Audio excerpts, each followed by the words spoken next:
속상할 때 우리는 위로를 필요로 합니다. 그러나 정말 마음이 상하면 다른 사람의 소리가 잘 들리지 않습니다.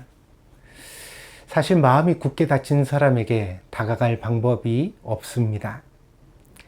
아이가 속상해서 자기 방에 들어가 문을 잠그면 계속 노크를 하거나 열쇠를 가져다가 그 문을 억지로 열지 마십시오.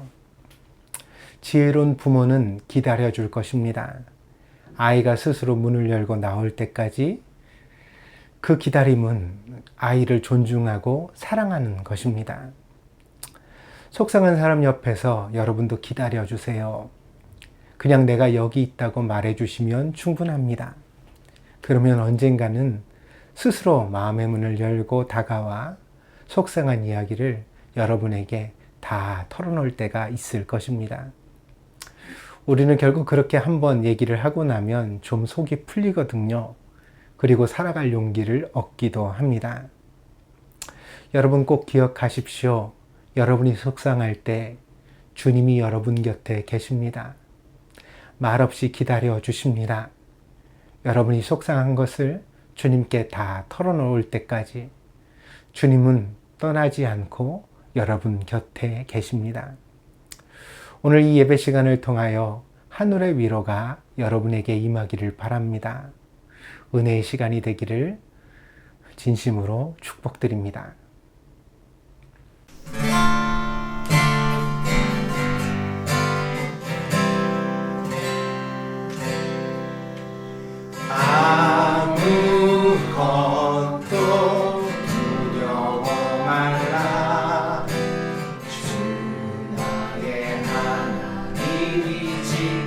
지켜주시네. 놀라지 마라, 겁내지 마라. 주님 나를 지켜주시네.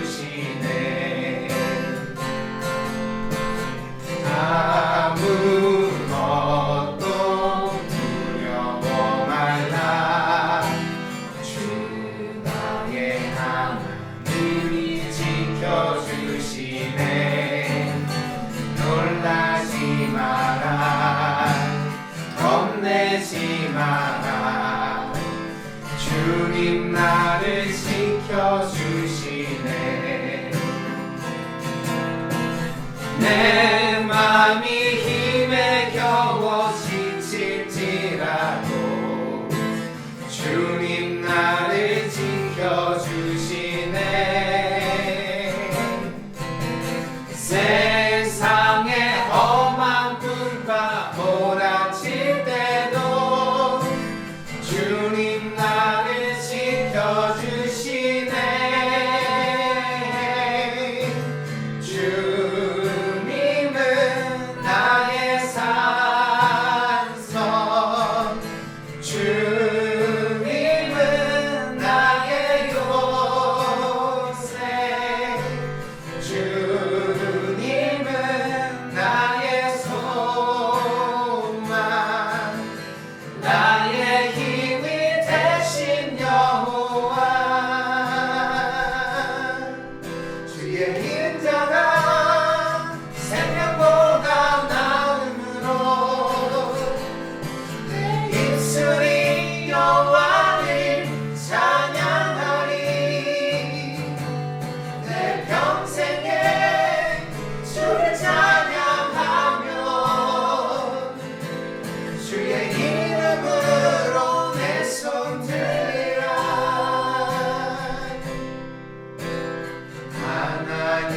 하나님이시여,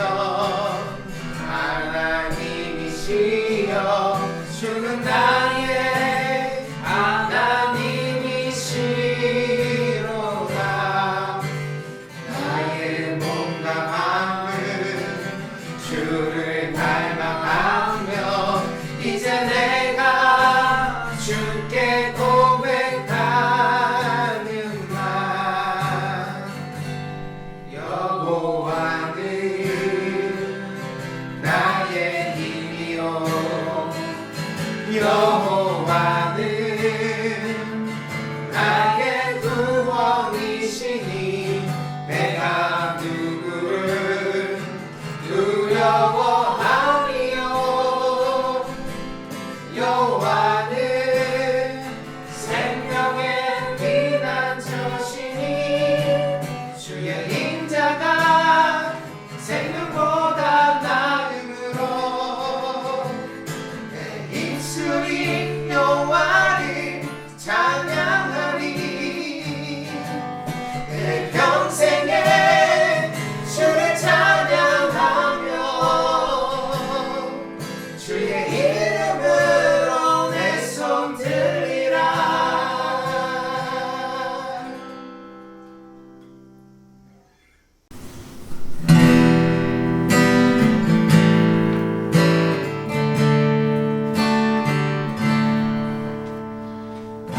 심한 게 눈앞 가리듯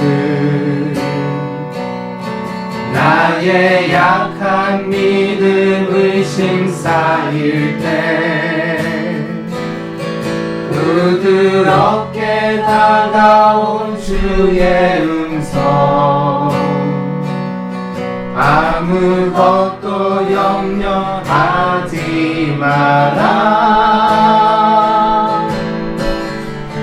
비출기에 바위 베이듯 나의 작은 소망 사라져갈 때 고요하게 들리는 주의 음성 내가 너를 사랑하노라 외로움과 방황 속에서 주님 앞에 나아갈 때에 위로하시는 주님 나를 도우사 상한 나의 마음을 감싸주시네 십자가의 보혈로서 주의 크신 사랑 알게 하셨네 주님께 감사하리라 언제나 주님께 감사해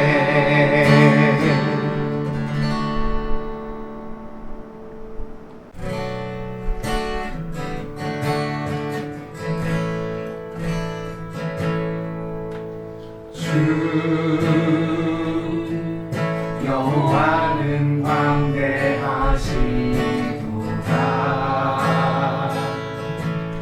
그 거룩한 하나님 성에서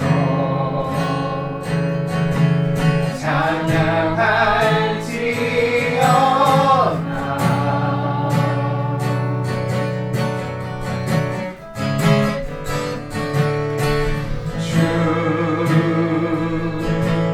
승리 우리에게 주셨도다 모든 원수 물리치셨네 엎드려 절하세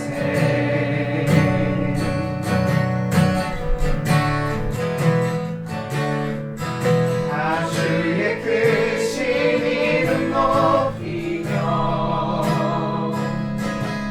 우리에게 행하신 위대한 일 감사하세 오 주의 신실하신 그 사랑 온 땅과 하늘 위에 계셔 홀로 영원하시기를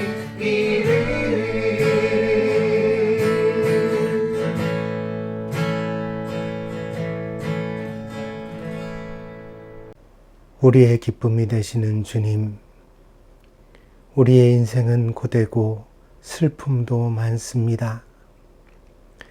잔잔했던 바다가 갑자기 폭풍으로 흉흉해지듯이 우리의 인생도 순식간에 깜깜하고 막막하게 되는 순간들이 찾아옵니다. 우리는 너무도 약하고 미련합니다. 길을 찾을 수도 없고 무엇이 정답인지 알지 못합니다. 자비의 주님 앞에 구하오니 우리에게 지혜를 주시고 우리를 생명의 길로 인도하여 주옵소서. 슬픔 속에서 위로를 주시고 절망 속에서도 소망을 주시고 고통 속에서도 치유를 주시고 어둠 속에서도 빛을 허락하여 주옵소서. 무엇보다 믿음을 구합니다. 어떤 상황 속에서도 주님의 선하심을 의심하지 않고 믿을 수 있도록 우리에게 굳건한 믿음을 허락하여 주옵소서. 그래서 우리가 인생의 고비마다 오히려 은혜를 배우며 온유하고 겸손하신 주님의 성품을 찬찬히 본받아 갈 수 있도록 주님께서 우리를 인도하여 주옵소서. 주님, 젊은 시절에는 열정이 넘쳤으나 나이가 들어가며 겸손을 배웁니다. 내가 어쩔 수 없는 것들을 인정하고 주님의 손 아래 모든 것을 맡기고 잠잠하는 지혜를 묵상합니다. 주님은 정답이십니다. 주님은 길이요 진리요 우리의 생명이십니다. 그래서 우리는 어떤 상황에도 주님을 찬양하고자 합니다. 죄인의 구원이신 주님, 연약한 자의 능력이 되시는 주님, 나를 나보다 더 잘하시고 사랑하시는 주님께서 우리를 인도해 주옵소서. 감사와 경배를 드리며 모든 말씀 예수님의 이름으로 기도하였습니다. 아멘.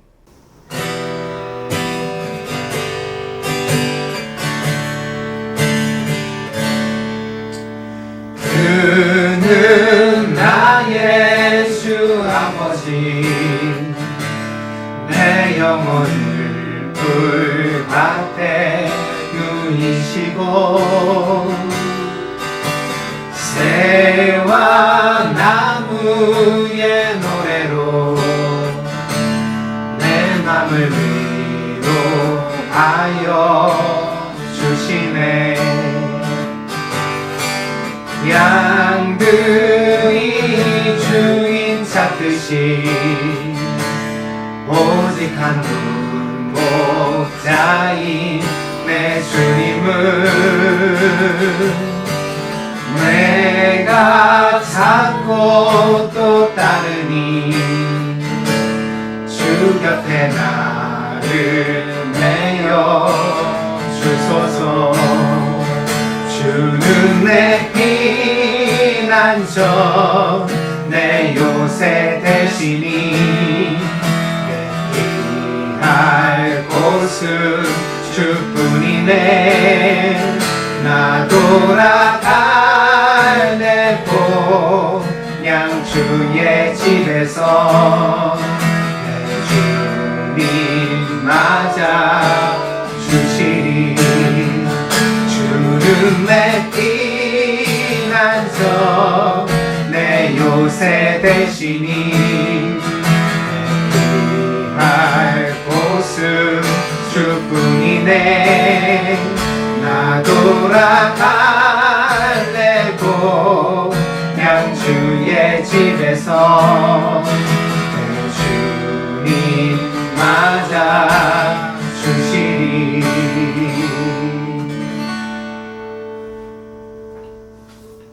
오늘 교독문은 35번 시편 84편입니다. 만군의 여호와여, 주의 장막이 어찌 그리 사랑스러운지요. 내 영혼이 여호와의 궁정을 사모하여 세약하며 내 마음과 육체가 살아계시는 하나님께 부르짖나이다.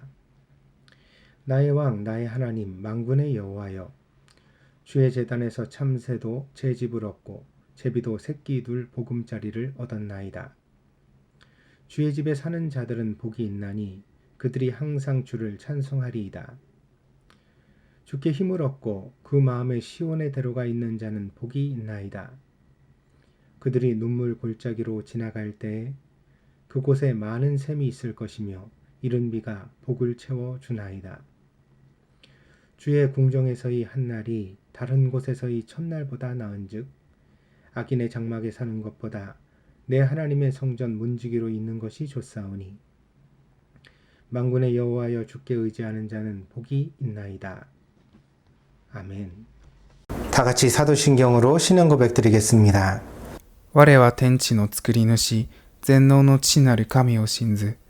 我はその一人子、我らの主イエス・キリストを信ず。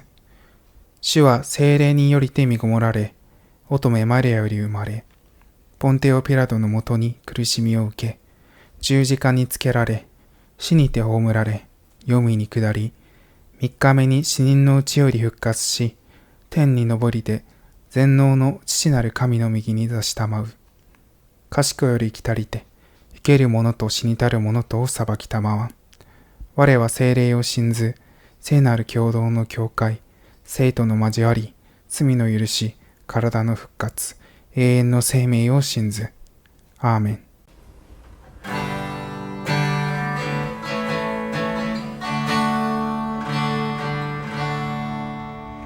고단한 인생길 힘겨운 오늘도 예수 내 마음 아시네.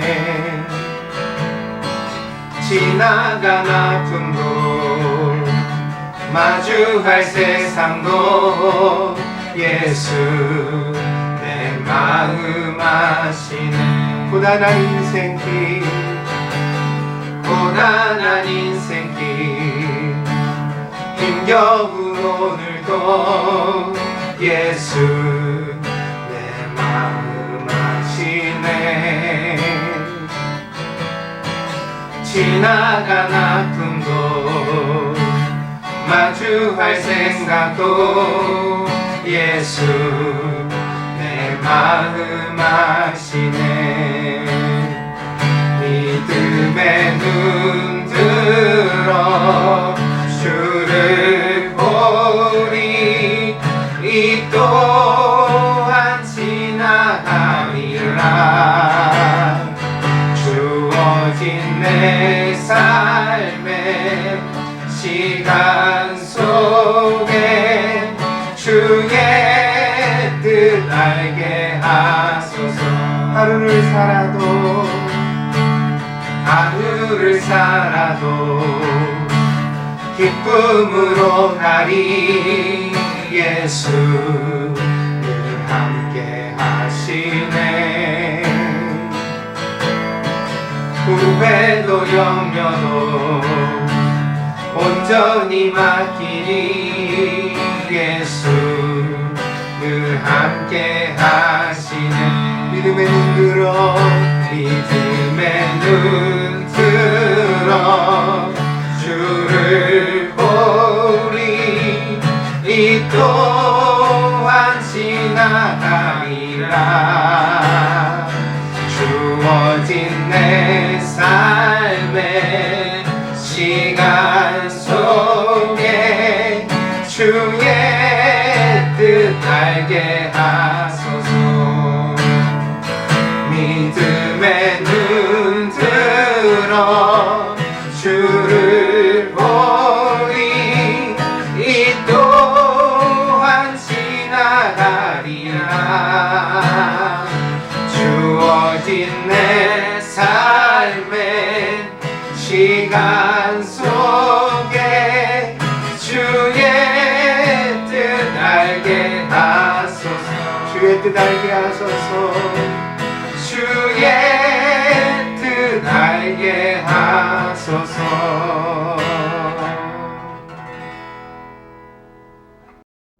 살아계신 하나님, 한 주간 지켜주신 주님의 은혜에 감사를 드립니다. 코로나19 변이 바이러스 위험 속에서도 동경드림교회 어린이부터 장년에 이르기까지 한 분 한 분 지켜주시니 너무나 감사를 드립니다.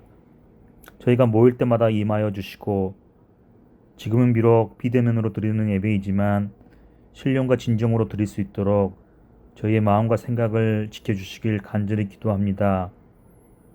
우리가 땅에서 매이면 하늘에서도 매이고 땅에서 풀면 하늘에서도 풀릴 것이다 라고 주님께서는 말씀하셨습니다. 우리가 아직 죄인 되었을 때에 그리스도께서 우리를 위하여 죽으심으로 하나님께서 우리에게 대한 자기의 사랑을 확증하셨다고 로마서를 통해 알게 하시니 너무나 감사드립니다. 주님의 사랑으로 서로를 사랑하며 섬기는 성도들 될 수 있도록 인도하여 주시옵소서. 이번 주는 우리나라 고유 명절은 추석입니다. 일본에 있기 때문에 부모님, 친척들과 만날 수 없는 상황이지만 모두 건강히 잘 보낼 수 있도록 기도드립니다. 또한 이 시간 우리가 살아가는 한국과 일본을 위해서도 기도드립니다. 양국의 지정자들에게 지혜를 더하시고 특별히 일본의 총리 선출과 한국의 대통령 선거를 준비하는 가운데 하나님 보시기에 부끄러움이 없게 하시고 정치가들은 이것을 정정 삼아 선한 국민들이 팬데믹 이용 가운데 고통받는 일이 없도록 인도하여 주시옵소서. 이 시간 질병으로 인해 고통받는 성도들이 있다면 치유의 역사가 일어나길 간절히 기도합니다. 이명희 권사님과 최준용 집사님의 어머님 그리고 저에게도 큰 은혜를 내려주셔서 항암 가운데 부작용이나 내성이 발생하지 않도록 인도하여 주시옵소서. 성령께서 권능으로 깨끗하게 하셔서 완치받을 수 있는 믿음 또한 허락하여 주시옵소서. 더불어 힘들고 어려운 투병 가운데 샬롬의 평안이 임하게 하시고 하나님의 역사를 모두 경험하는 은혜를 허락하여 주시옵소서. 마지막으로 오늘 드리는 예배를 위해서 기도드립니다. 오늘 우리가 드리는 예배를 받아 주시옵소서. 그러나 아직도 저희 마음속에 쓴뿌리들이 남아있어서 불편한 마음으로 예배를 드리는 성도가 있다면 회개의 영을 불어주시고 깨끗하게 하여 허락하여 주시옵소서. 더불어 전심으로 찬양과 기도하게 하시고 저희의 마음이 말씀을 잘 받아들일 수 있는 옥도밭이 되게 하여 주시옵소서.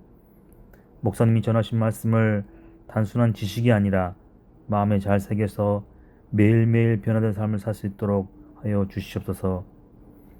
예배의 시종을 주님께 의탁하며 이 모든 말씀 예수님 이름 받들어 기도드렸습니다. 아멘. 오늘 우리에게 주시는 하나님의 말씀은 로마서 8장 28절입니다. 봉독하겠습니다. 우리가 알거니와 하나님을 사랑하는 자, 곧 그의 뜻대로 부르심을 입은 자들에게는 모든 것이 합력하여 선을 이루느니라. 아멘. 오늘 사도 바울은 본문에서 로마의 성도들에게 이렇게 말합니다. 우리가 알거니와 하나님을 사랑하는 자, 곧 그의 뜻대로 부르심을 입은 자들에게는 모든 것이 합력하여 선을 이루느니라. 믿음이란 무엇입니까?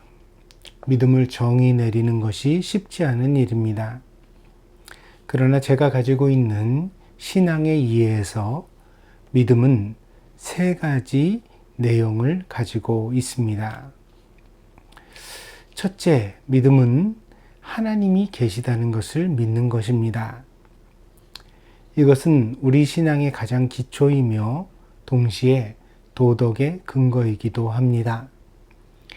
하나님이 없는 무신론의 세상을 우리가 가정한다면 인간은 도덕적으로 살아야 하는 아무런 이유도 찾을 수 없습니다. 그러나 하나님이 계시다는 것을 믿을 때에 우리는 그 하나님 앞에서의 인간의 책임을 생각하게 되고 비로소 선하고 아름답게 살아야 한다는 삶의 목적을 가질 수 있는 것입니다. 두 번째로 믿음은 하나님의 구원을 믿는 것입니다. 여기서 구원은 두 가지 얼굴을 가지고 있습니다. 자비의 얼굴은 죄와 고통에서 우리를 건져주시는 것이고 반대로 진노의 얼굴은 하나님께서 그 죄를 모두 다 남김없이 심판하시는 것입니다. 이 구원과 심판이 마치 동전의 양면과 같이 하나님의 마지막 재판장에서 이루어질 것이며 이를 통하여 이 세상 가운데 완전한 정의가 실현될 것입니다. 그러므로 구원을 믿는 사람들은 하나님의 정의에 부합하는 삶을 추구하게 되고 완전하신 하나님을 닮고 싶어하며 찬양하는 그런 마음을 가지게 되는 것입니다. 그리고 세 번째로 믿음은 하나님의 임재를 믿는 것입니다. 한마디로 임마누엘입니다. 하나님이 우리와 함께 하신다는 뜻입니다. 그런데 이 믿음에는 자연스럽게 다음과 같은 질문이 따라옵니다. 하나님이 우리와 항상 함께 하신다면 왜 우리에게는 이토록 많은 불행과 고통이 있는 것일까? 우리에게는 문제가 적지 않습니다. 암에 걸린 가족이 있고, 말이 잘 통하지 않는 자식이 있고, 사랑하기 힘든 배우자가 있고, 배신감을 주는 친구가 있습니다. 지금도 북한의 동포들은 굶어 죽는 극심한 가난에 시달리고 있으며, 아프리카의 어린아이들은 태어나 얼마 살아보지도 못하고 가난과 질병으로 죽어가고 있습니다. 하나님이 우리와 함께 하시는데 왜 이렇게 나쁜 일이 생겨날 수 있을까요? 하나님을 믿지 않아서 그렇다고요? 정말 그렇다면 하나님을 제대로 믿는 사람들에게는 그 어떤 불행도 일어나지 않아야 합니다. 그러나 현실은 전혀 그렇지 않습니다. 하나님을 믿는 사람이나 믿지 않는 사람이나 모두 가리지 않고 인생의 여러 가지 시련과 문제가 생겨나는 것을 우리는 보고 있습니다. 그렇다면 이런 불행들도 모두 하나님께서 우리들에게 주시는 것일까요? 만약 그렇다면 하나님은 도대체 우리에게 왜 이렇게 하시는 것일까요? 나보다 더 나쁜 사람들도 세상에 많은데 그런 나쁜 사람들은 그대로 다 놔두고 왜 나에게만 이처럼 가혹하게 행동하시는 것일까요? 여기서 믿음의 갈림길이 나옵니다. 사실 대부분의 사람들에게 있어 하나님이 계시다는 것과 또한 마지막에 심판과 구원을 행하시는 분이라는 것은 그다지 큰 거부감 없이 받아들일 수도 있는 내용입니다. 그러나 마지막에 말씀드린 믿음, 그러니까 하나님이 나와 함께 하신다는 것을 믿는 믿음은 사실 우리가 받아들이기에 매우 어려운 내용입니다.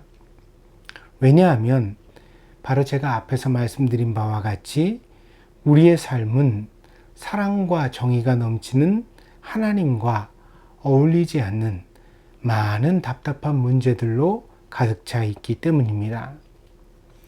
그러니까 하나님이 나랑 함께 하시지 않는다면 몰라도 하나님이 나랑 함께 하시는데 어떻게 이렇게 많은 문제가 생겨날 수 있는가? 이런 의문 속에서 우리는 하나님이 나와 함께 하신다는 믿음을 가지기가 참 힘든 것입니다. 앞에서 언급한 본문으로 한번 돌아가 보겠습니다. 이 로마서 8장에서 사도 바울은 오늘 이렇게 말합니다. 우리가 알거니와. 그러니까 이미 우리가 알고 있다는 그런 말이지요. 이것은 이제 확신을 강조할 때 쓰는 어법입니다. 그러니까 지금 말하는 바를 당신도 알고 있고 나도 알고 있다. 그런 면에서 이것은 틀림이 없다는 그런 형식의 글입니다. 그 다음에는 사도 바울이 또한 말하고자 하는 내용의 어떤 범위를 한정하고 있습니다. 그 범위가 무엇이냐면 하나님을 사랑하는 자들에게는 이렇게 말했습니다. 그러면서 하나님을 사랑하는 자들에게는 이라고 말하고 그 다음에는 곧 그 뜻대로 부르심을 입은 자들에게는 또한 이렇게 말했습니다. 그러니까 우리가 하나님을 사랑하게 된 것은 우리의 선택이 아니라 바로 하나님의 선택, 그러니까 하나님이 우리를 불러주셨기 때문에 그로 말미암아 우리도 하나님을 사랑하게 되었다. 이런 이제 설명이 이 안에 내포되어져 있습니다. 그래서 오늘 이 본문에서 말하는 사랑, 그러니까 우리가 하나님을 사랑한다라는 표현이 곧 신앙을 가리키는 것입니다. 그래서 신앙의 범주 안에 있는 사람들, 하나님을 사랑하는 사람들, 하나님을 믿는 사람들, 이것이 이제 모두 다 같은 내용이 되어지는 것입니다. 그럼 이 신앙 안에 있는 사람들에게는 어떤 내용이 그렇게 확정적이냐, 무엇을 그렇게 우리가 믿을 수 있느냐 그랬더니 이렇게 사도 바울이 힘주어 말합니다. 모든 것이 합력하여 선을 이루느니라. 이 말을 쉽게 바꾸면 다 잘 될 것이다. 결국에는 해피엔딩이 올 것이다. 모든 것이 좋아질 수밖에 없다. 그런 뜻을 가지고 있습니다. 우리가 흔히 현실에서 정신승리법, 그러니까 스피리추얼 빅토리라고 말을 하는데 이런 말이 있습니다. 정신승리하는 것 아니야? 뭐 이런 식의 표현을 우리가 쓰지요.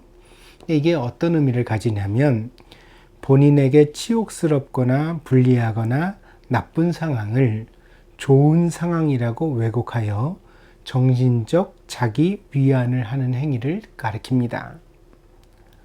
그래서 이 정신승리라는 말을 요즘 젊은이들이 많이 사용하는데 요즘 생겨난 유행어가 아닐까 이렇게 생각할 수 있는데 아닙니다. 이 말의 기원은 중국의 리얼리즘 작가인 루신의 소설 악규정전에 처음 등장합니다. 이것은 긍정적 사고와는 다른 것이며 오히려 불합리한 현실을 전혀 바꾸지 못하는 무력한 인간의 자기 합리화의 방식으로 묘사되어져 있습니다. 그렇다면 말입니다. 오늘 본문에 등장하는 모든 것이 합력하여 선을 이룰 것이다 라는 사도 바울의 이런 가르침 겉면도 이런 어떤 정신승리의 일종이 아닐까 생각해 볼 수 있습니다. 왜 그러냐면요. 로마의 기독교인들은 극한 박해를 받았습니다. 그래서 여러분 아시겠지만 이 사도 바울로부터 이 로마서라는 귀한 편지를 받았던 이 성도들은 이후에 이제 로마 황제의 극심한 박해로 인하여서 색출당하고 감옥에 갇히고 그리고 콜로세움에 끌려 나오잖아요. 여기 이제 남자, 여자, 노인, 아이 할 것 없이 모두 다 나와서 한 가족이 함께 끌려 나와서 거기서 이제 사자와 호랑이의 먹이가 되는 것을 로마의 사람들이 여흥으로 즐기며 구경했다고 하지요. 심지어는요, 이 기독교인들을 갖다가요, 이런 어떤 도시로 들어가는 길목에 십자가를 세워가지고 거기다가 이제 처형을 하고 그리고 그 시체에 불을 붙여서 화형을 해서 마치 가로등처럼 그렇게 삼았다는 기록도 찾아볼 수 있습니다. 얼마나 끔찍한 방해를 당했던지 이 초대교회의 성도들은 공동묘지 지하에 굴을 파서 거기에 피난처를 마련했거든요. 그래서 이제 이것을 우리가 카타콤이라고 말하지요. 이것이 마치 하나의 도시를 형성할 만큼 큰 규모가 되어서 오늘날까지도 이 카타콤은 많은 관광객들을 모으는 그런 관광 상품이 되어 있지 않습니까? 무려 2000년의 세월이 흘렀는데도 말입니다. 로마 교인들만 이런 박해를 당한 것은 아닙니다. 심지어 모든 것이 합력하여 선을 이룬다 라고 말했던 장본인, 그러니까 이 로마서를 썼던 사도 바울도 그 로마라는 도시에서 사형을 당했습니다. 강도질을 한 것도 아니고 반역을 도모하지도 않았지만 그의 신앙이 위험하다는 하나의 이유로 그는 로마에서 죽임을 당했습니다. 그렇다면 뭐가 선이라는 말입니까? 도대체 뭐가 잘 될 것이라는 말입니까? 이런 일을 당하는 것이 선이라면 우리가 하나님을 믿는 것을 다시 생각해 보아야 하지 않을까요? 사도 바울의 글, 이 로마서 8장에 나오는 모든 것이 합력하여 선을 이룰 것이다 라는 이 사도 바울의 겉면은 한낱 정신승리에 불과해 보이지는 않을까요? 이렇게 하시는 것이 하나님의 선이라면 우리는 하나님께 실망하게 될지도 모릅니다. 사도행전 16장 6절부터 10절까지의 내용에는 이런 일화도 나옵니다. 제가 한번 읽어보겠습니다. 16장 6절에서 10절입니다. 성령이 아시아에서 말씀을 전하지 못하게 하시거늘 그들이 부르기아와 갈라디아 땅으로 다녀가 무시아 땅에 이르러 비두니아로 가고자 애쓰되 예수의 영이 허락하지 아니하시는지라. 무시아를 지나 드로아로 내려갔는데 밤의 환상이 바울에게 보이니 마게도냐 사람 하나가 서서 그에게 청하여 이르되 마게도냐로 건너와서 우리를 도우라 하거늘.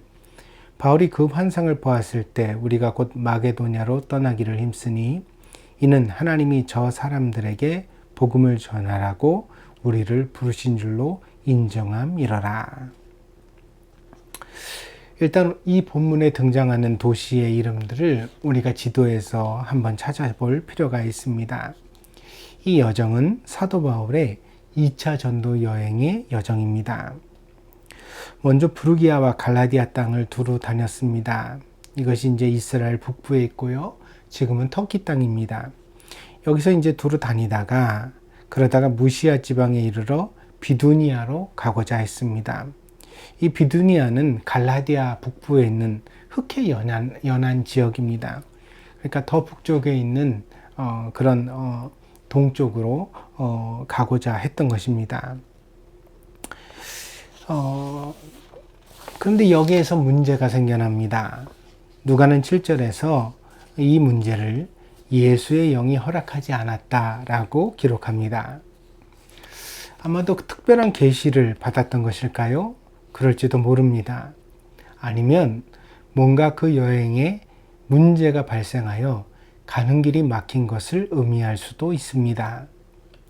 이를테면 당대에는 갑자기 도적대가 대규모로 출몰 한다거나 전염병이 돌아서 길이 막힌다거나 혹은 그쪽 지역에 갑자기 지진이 일어나는 일과 같은 그런 일이 생겨날 수 있었습니다. 그러면 이제 그 여행을 갈 수 없는 그런 상황이 됐었거든요.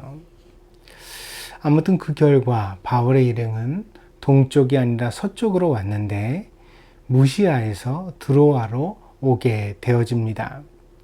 그러니까 가고자 했던 방향에 정확히 반대 방향으로 오게 된 것입니다. 밀려온 거죠. 가고자 한 것은 동쪽인데 서쪽으로 오게 된 것입니다. 그때 드로아에서 바울이 환상을 보게 됩니다. 바로 마게도냐 사람 한 사람이 사도 바울에게 와서 도와달라고 도움을 청하는 것이었습니다. 이 마게도냐는 지금의 그리스 지역을 뜻합니다. 바울은 이 환상을 보고 이 길이 하나님께서 인도하시는 선교의 길이라고 확신하게 되어지고 그래서 즉시로 배를 타고 마게도냐, 그러니까 그리스 지역으로 향하게 된 것입니다. 그러니까 처음에 가고자 하는 길이 막혔습니다. 말하자면 내가 의도했던 길이 실패하게 된 것입니다. 그런데 정반대 방향으로 가면서도 이 사도 바울의 일행은 실패라고 여기지를 않습니다. 오히려 그 반대 방향으로 자기가 원하는 것과는 다른 길로 가게 되었는데도 불구하고 어떻게 생각하느냐면 주님의 인도하심이라고 생각하고 있습니다. 오늘날의 관점에서 보면 완전히 정신승리법으로 보여지는 그런 모습입니다. 그래서 이런 류의 신앙이 패배자들의 자기 위안 같아 보이고 악규정전의 정신승리법처럼 보여질 수 있으며 맹목적인, 그러니까 눈을 가려버린 비이성적인 신앙의 모습으로 비춰질 수 있는 것입니다.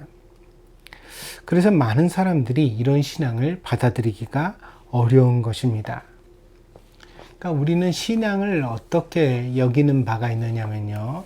이제 우리가 샤머니즘이니 토테미즘이니 말하는 아주 그 원초적인 신앙으로부터 인간이 가지는 신앙은 무엇이냐면 우리가 의도한 바를 이루는, 그러니까 소원을 성취하는 도구거든요. 신앙이란 것은. 내가 의도한 것을 이루어야 그 신앙이 능력이 있고 가치가 있는 것이라고 본단 말이에요. 근데 우리가 로마서에서 사도 바울의 모습이라든가 혹은 사도행전에 등장하는 모습을 보면서 발견하게 되는 신앙의 모습은 내가 의도한 것이 실패함에도 불구하고, 그러니까 내가 의도한 것이 거절당함에도 불구하고 여전히 그 안에서 어떻게 하나님을 신뢰하고 또 하나님이 자기와 함께 하신다고 믿는 믿음의 모습을 우리에게 보여주고 있다는 거죠. 그러니까 이런 모습이 세상 사람들에게는 정신승리법으로 보여질 수밖에 없다는 거예요. 뭐야 저거, 쟤네는 뭐 시험에 합격해도 하나님 뜻, 시험에 떨어져도 하나님 뜻, 사업에 성공해도 하나님 뜻, 쫄딱 망해도 하나님 뜻, 장사가 잘 돼도 하나님 뜻, 장사가 안 돼도 하나님 뜻. 그럼 뭐야? 몽땅 다 하나님 뜻이라는데 쟤네들은. 그리고 몽땅 다 감사한다는데 그 뭐야? 그게 무슨 의미가 있어? 아니, 신앙을 가졌으면 장사가 잘 돼야지, 시험에 붙어야지, 돈을 벌어야지. 그래야 그게 신앙이 의미가 있는 거지. 아니, 성공시켜주지도 않고 건강도 지켜주지 않고 또 뭐 자기가 원하는 소원도 이루어지지 않는 신앙을 왜 가진단 말이야. 이게 이제 세상 사람들이 신앙에 대하여 가지는 관점과 이해라는 것입니다. 그러나 오늘 사도 바울은 자기가 원하지 않는 길이지만 그 길을 갔습니다. 결국 그렇게 향한 서쪽의 길에서 바울은 심지어 로마의 감옥에 갇히고 나중에는 형장의 이슬로 죽게 되거든요. 그런데도 불구하고 사도 바울은 마지막까지 믿는 자들에게는 모든 것이 합력하여 선을 이룬다라는 확신을 버리지 않았습니다. 포기하지 않았습니다. 그리고 이런 사도 바울의 전도를 받았던 로마의 교인들도 혹독한 로마 정부의 박해 속에서 수없는 죽임을 당했습니다. 이렇게 박해받는 시절에 기독교는 무력했습니다.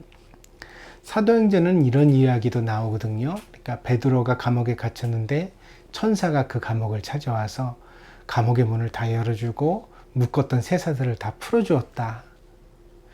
또 심지어 사도 바울도 비슷한 경험을 했습니다. 빌립보 감옥에 갇혔을 때인데 그때 감옥에 큰 지진이 일어나더니 그만 손과 발에 묶고 있던 착고, 그게 쇠사슬이죠. 그게 다 풀려지고 감옥의 문도 저절로 열리는 일이 있었다고 그렇게 기록하고 있습니다. 그러나 이것뿐입니다. 우리가 알거니와 수많은 기독교인들이 로마의 형장에서 죽어갈 때, 사자밥이 될 때, 십자가에 달려 처형당할 때 그때마다 천사가 나타난 것도 아니고 또 지진이 일어나지도 않았습니다. 그래서 그들은 죽어갔거든요. 그렇다면 하나님은 어디 계십니까? 우리의 계획이 실패할 때, 우리의 기도가 거절을 당할 때, 우리의 앞길이 막힐 때, 우리가 억울한 일을 당할 때, 우리가 질병에 아프고 가난할 때 도대체 임마누엘의 하나님은 어디 계시다는 말입니까? 이 질문에 대한 대답을 사람은 할 수 없습니다. 무슨 말이냐 하면 이 질문에 대한 대답은 아무리 제가 유리한 말로 사람의 말로 설명해도 소용이 없다는 것입니다. 이건 그냥은 믿어지지 않습니다.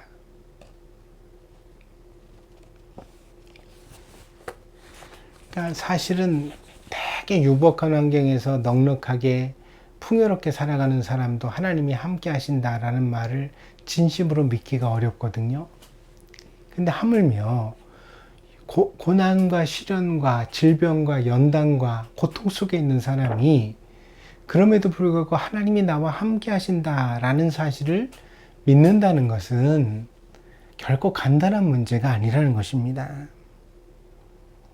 한마디로 이성으로는 이 믿음이 정신승리법, 그러니까 어떤 비이성적인 자기 위안으로밖에 보이지 않을 것이라는 것입니다. 저도 그것이 당연하다고 생각합니다. 그래서 실제로 많은 사람들이 복음을 경청하고서도 여전히 그 복음을 자기의 믿음으로 가질 수 없는 것입니다. 그러나 이 어리석어 보이는 믿음이 자기의 믿음으로 믿어지는 사람들이 있습니다. 오늘 이 설교를 드리는 저도 그렇습니다. 사형장에 끌려가면서도 하나님이 나와 함께 하신다고 믿어지는 사람들, 자기가 원하는 길이 막혔는데도 불구하고 계속해서 하나님이 나를 인도하시고 있다고 믿어지는 사람들, 고칠 수 없는 질병에 빠져도 하나님이 자기를 사랑하신다는 사실을 의심할 수 없는 사람들, 세상에서 핍박과 박해를 당해 모든 것을 다 잃어도 하나님의 평화가 자기의 마음속에 샘물처럼 넘친다는 사람들, 바로 이렇게 바보 같은 사람들, 이런 사람들이 과연 있을까? 우리는 상상도 하기 힘든데, 그런데 바로 이렇게 바보 같은 사람들이 진짜 현실 속에 수도 없이 많이 존재한다는 것입니다. 그리고 이 믿음에 대하여 이 설교를 드리는 저도 증인입니다. 그래서 사도 바울은 에베소 교회에 보낸 편지에서 이렇게 강론했습니다. 너희는 그 은혜에 의하여 믿음으로 말미암아 구원을 받았으니 이것은 너희에게서 난 것이 아니요 하나님의 선물이라. 그러니까 너희가 구원에 이룰 수 있었던 그 믿음은 너희 자신의 의지에서 나온 것이 아니라 하나님이 너희에게 주신 선물이다. 신앙은 믿으려고 노력해서 믿어지는 것이 아니라는 말입니다. 신앙은 그냥 믿어지는 것입니다. 그 믿음에 대하여 달리 설명할 길이 없기 때문에 우리는 그 믿음이 하나님께서 우리에게 주신 선물이라고 밖에 달리 설명할 길이 없는 것입니다. 하나님은 우리와 함께 하십니다. 그러나 하나님이 함께 하신다고 우리의 모든 불행이 인생에서 자취를 감추는 것은 아닙니다. 오히려 믿음이 큰 사람들에게 더 심각한 시련이 닥치기도 합니다. 마치 욥처럼 말입니다. 그러나 그럼에도 불구하고 믿음에는 모든 것을 이겨내는 힘이 있습니다. 그래서 믿음은 불가능해 보이는 인내와 연단을 가능하게 만들어주고 우리로 하여금 이 모든 인생의 시련에도 불구하고 끝까지 하나님을 믿는, 다시 말해서 하나님이 계시다는 것과 하나님의 완전한 심판과 구원을, 그리고 하나님이 지금도 나와 함께 하신다는 것을 믿을 수 있게 하는 그런 믿음을 우리에게 준다는 것입니다. 이 믿음이 결국에는 모든 것이 합력하여 선을 이루도록 만들어 간다는 것입니다. 그래서 사도 바울은 로마서의 본문, 우리가 읽은 본문 이후에 이렇게 덧붙이고 있습니다. 로마서 8장 35절에서 39절입니다. 누가 우리를 그리스도의 사랑에서 끊으리요? 환난이나 곤고나 박해나 기근이나 적신이나 위험이나 칼이랴. 기록된 바 우리가 종일 주를 위하여 죽임을 당하게 되며 도살당할 양같이 여김을 받았나이다 함과 같으니라. 그러나 이 모든 일에 우리를 사랑하시는 이로 말미암아 우리가 넉넉히 이기느니라. 내가 확신하노니 사망이나 생명이나 천사들이나 권세자들이나 현재일이나 장래일이나 능력이나 높음이나 깊음이나 다른 어떤 피조물이라도 우리를 우리 주 그리스도 예수 안에 있는 하나님의 사랑에서 끊을 수 없으리라. 그래서 믿음의 요체는 무엇이라고 제가 말씀드렸죠? 임마누엘의 하나님을 믿는 것이라고요. 근데 내가 되게 좀 불완전한 죄인이잖아요. 나는 여전히 하나님께 용서를 받고도 또 같은 죄를 범하고 또 자주 흔들리는 그런 매우 미천하고 또 불완전한 자이거든요. 근데 이렇게 불완전한 나와 하나님이 어떻게 함께 하실 수 있을까요? 바울은 이렇게 내가 불완전함에도 불구하고 하나님이 나와 함께 하시는 이유를 사랑이라고 말합니다. 그러니까 하나님께서 나를 사랑하시고 내가 또한 하나님을 사랑하게 되어졌다. 이 사랑 때문에 하나님은 나와 함께 하신다. 이렇게 말합니다.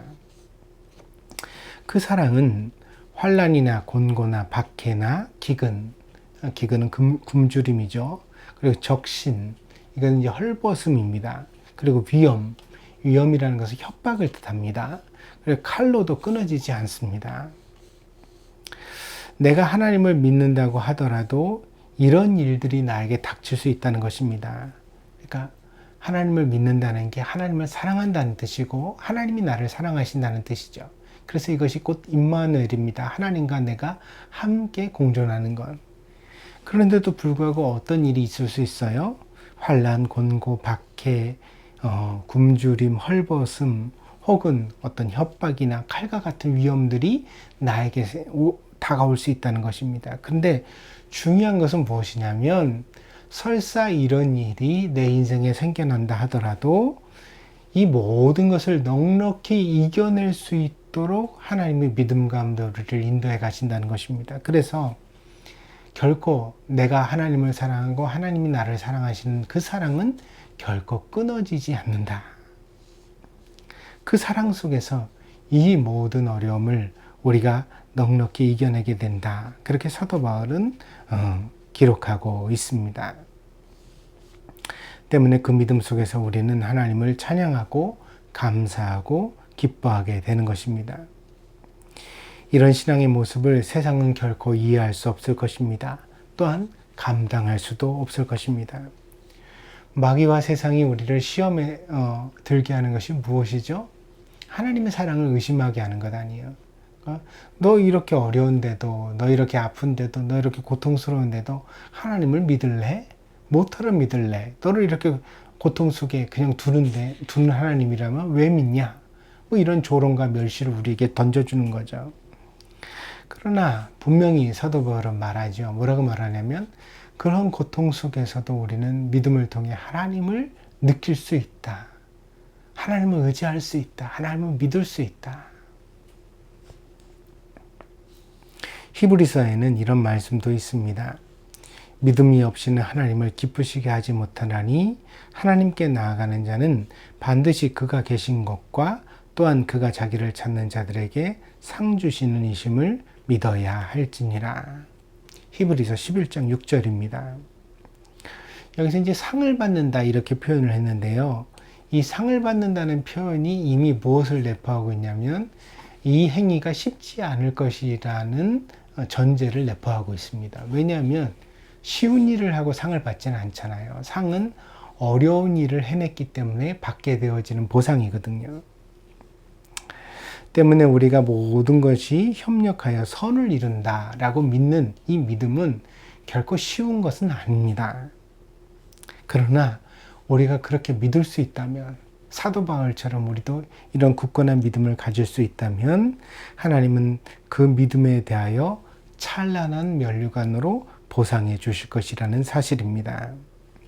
그러므로 이 말씀이 단순한 미안이 아니라 강력한 능력으로 여러분의 인생의 목적이 되어지기를 바랍니다.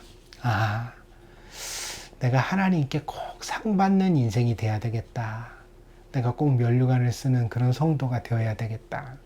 이런 비전을 여러분 마음속에 품으신다면 어떤 믿음으로 살고자 노력하셔야 되느냐면 잘 믿어지지 않을 때, 어려울 때, 고통스러울 때, 힘들 때, 내 뜻이 거절당할 때, 배신당한 것과 같을 때, 그때에도 여전히 하나님의 선하심을 믿으려고, 그리고 하나님이 나와 함께 하신다는 사실을 믿으려고 노력하셔야 합니다. 그래야 그 믿음에 대하여 하나님이 큰 상으로 보상해 주실 것이기 때문입니다. 말씀을 정리하겠습니다. 우리의 믿음은 세 가지 차원을 가지고 있습니다. 하나님이 계시다는 것을 믿는 것과 하나님의 마지막 구원과 심판을 믿는 것, 그리고 그 하나님께서 지금 나와 함께 하신다는 사실을 믿는 것입니다. 이 중에서 우리 신앙의 성패는 세 번째 차원, 그러니까 하나님이 지금 나와 함께 하신다, 그리고 나를 사랑하신다 라는 것을 믿는 데 달려 있습니다.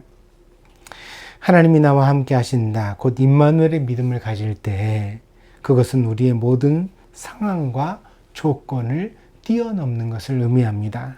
그러니까 내가 장수하고 무병하고 부자되고 형통할 때 하나님이 나와 함께 하신다고 믿는 것이 아니라 그럴 때뿐 아니라 우리가 내 뜻이 거절당할 때, 내 마음대로 안 될 때, 인생이 시련 속에 있을 때, 몸에 질병이 올 때, 많은 어려움을 당할 때에도 여전히 하나님이 나와 함께 하신다고 믿어야 한다는 것입니다.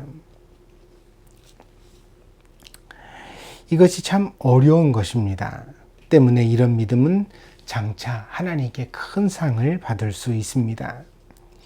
믿음이 연약한 자는 쉽게 믿을 상황이 주어질 것입니다. 때문에 그 보상도 작을 것입니다. 그러나 믿음이 큰 자는 욥과 같이 많은 시련 속에서도 믿음으로 그 시련을 이겨낼 것입니다. 때문에 그 상이 클 것입니다.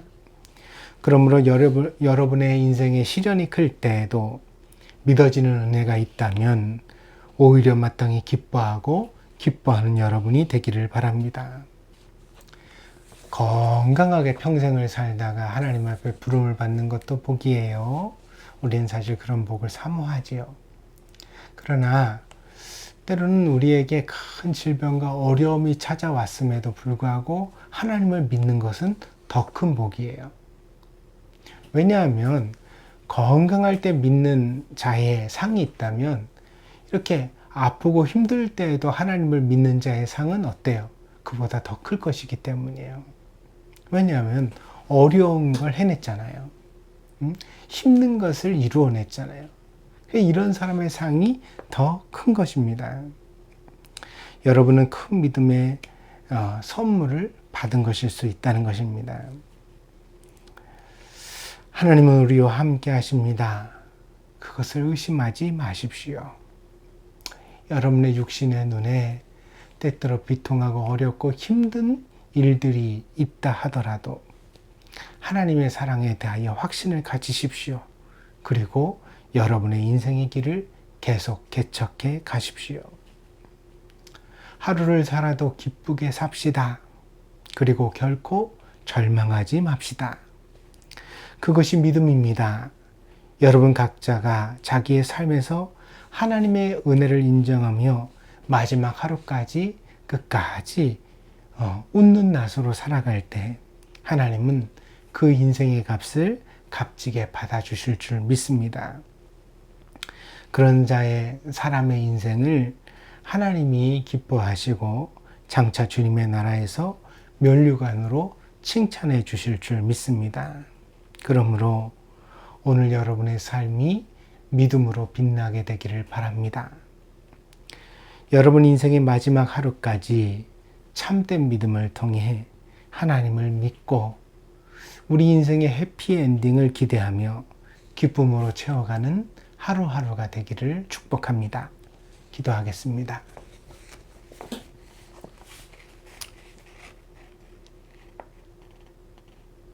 하나님을 믿는다는 것이 참 어려운 일입니다.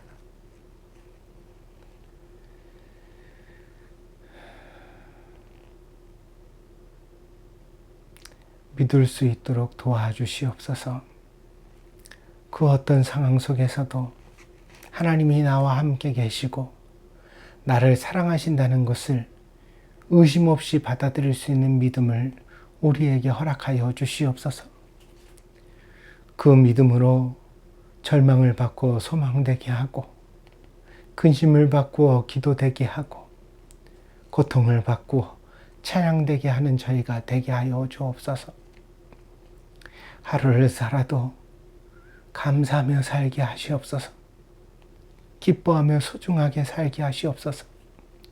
하나님을 사랑하고 하나님이 내게 허락하신 많은 좋은 사람들을 진심으로 사랑하며 최선을 다해 살아가는 나의 인생의 날들이 될 수 있도록 하나님 우리를 인도해 주시옵소서. 우리의 마음 가운데 그런 인생을 완성해 갈 수 있는 살아있는 믿음이 있게 하여 주시옵소서. 간절히 원하오며 예수님의 이름으로 기도하였습니다. 아멘.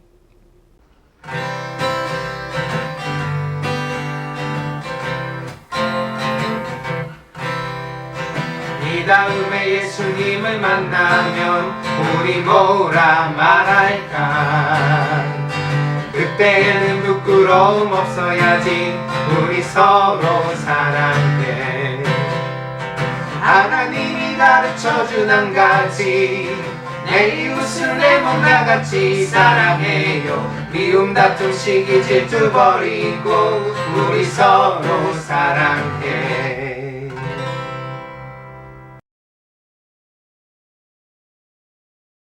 말씀, 사람, 그리고 하나님의 나라를 위하여.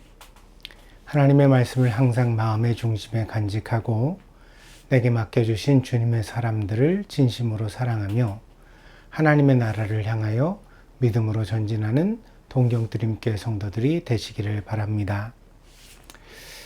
이번 주간에는 민족 고유의 명절 한과이가 찾아옵니다. 오늘 화요일 21일이 추석입니다.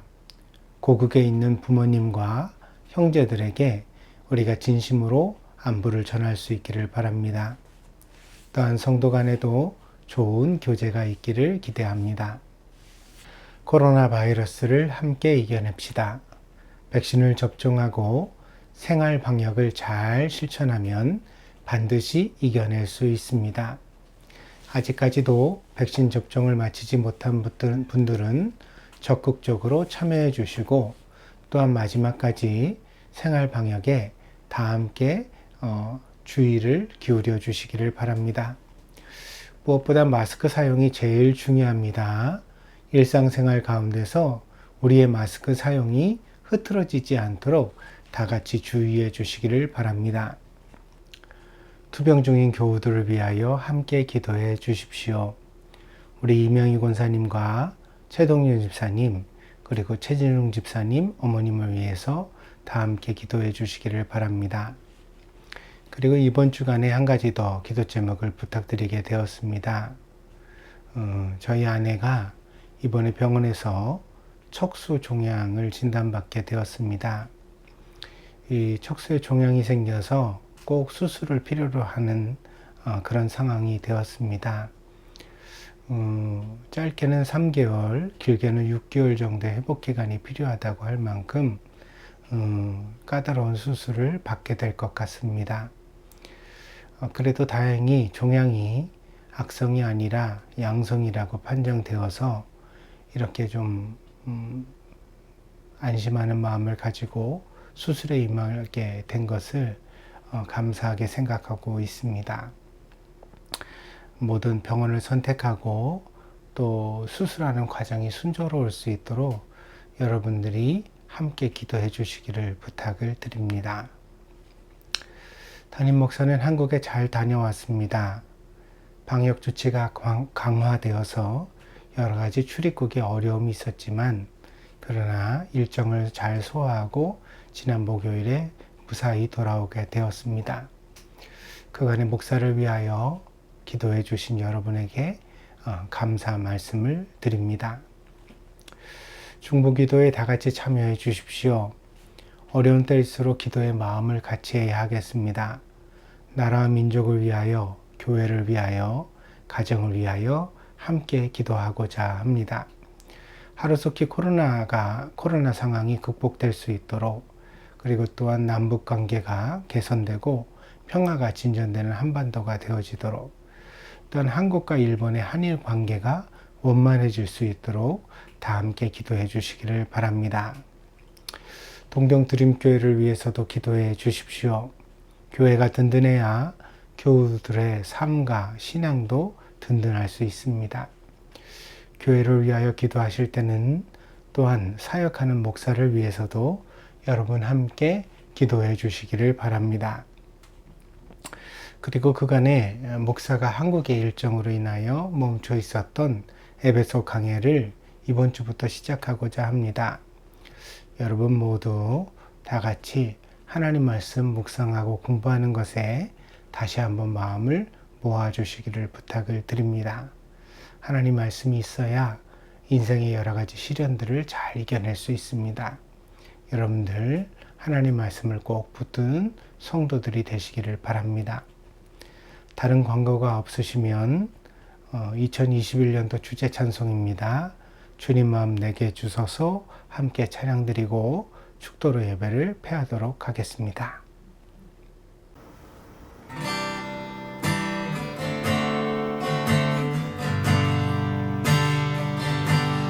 오소서 주님 나의 마음을 선한 것 하나 없습니다.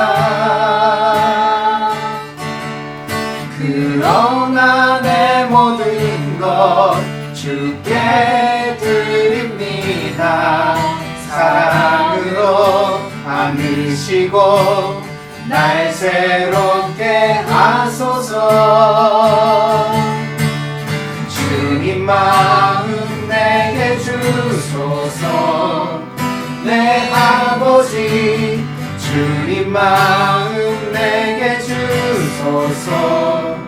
나를 향하신 주님의 뜻이 이루어지도록 주님 마음 내게 주소서. 내게 사랑을 가르치소서. 당신의 마음으로 용서하게 하소서. 주의 성령 내게 태우사 주의 길 가게 하소서. 주님 당신 마음 주소서. 주의 성령 내게 태우사 주의 길 가게 하소서. 주님 당신 마음 주소서. 주님 마음 내게 주소서. 내 아버지 주님 마음 내게 주소서. 나를 향하신 주님의 뜻이 이루어지도록 주님 마음 내게 주소서.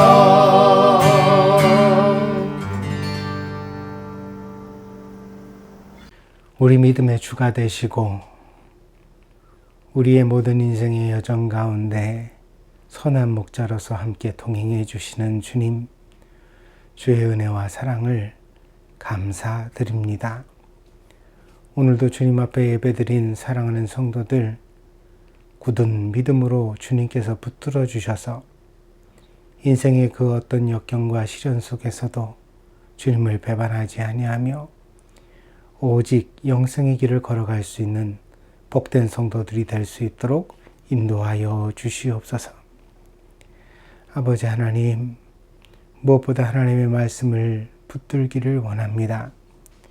마음의 중심에 하나님의 말씀이 있어 좌로나 우로나 흔들리지 않는 굳건한 성도들이 되게 하여 주시고, 그리하여 어디를 가서 무슨 일을 할지라도 항상 하나님의 자녀다운 모습을 잃지 않을 수 있도록 하나님께서 지키고 보존하여 주시옵소서.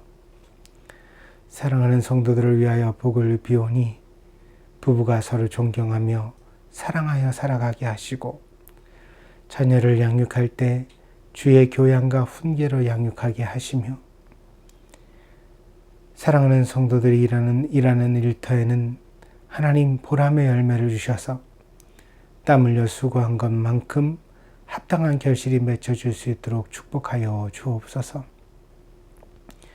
머리끝부터 발끝까지 온전케 하시며 건강하게 하시는 은혜를 덧입혀 주시고, 무엇보다 마음의 평강을 주셔서 날마다 기뻐하며 감사하는 삶이 되게 하여 주시옵소서.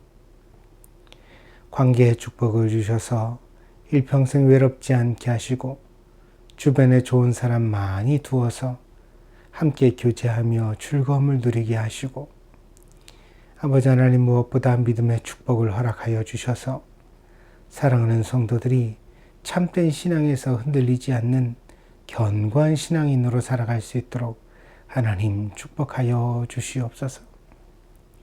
하나님 사랑하는 성도를 복 주시되 나가도 복을 얻고 들어와도 복을 얻게 하여 주시고 앉으나 일어서나 늘 주님의 권능 아래에서 순복하며 하나님의 기쁨이 되는 복된 자녀들이 될 수 있도록 하나님 축복하여 주시옵소서. 지금은 우리 주 예수 그리스도의 풍성하신 은혜와 아버지 하나님의 극진하신 사랑하심과 성령의 감화 감동 내재 충만하신 역사가 오늘 동경드림교회에서 마음과 뜻과 정성을 다하여 하나님 앞에 예배드린 사랑하는 성도들 머리 위에, 저들의 가정과 직장과 학업 위에, 저들의 모든 인생의 여정 위에 지금으로부터 영원히 함께 계실지어다. 아멘.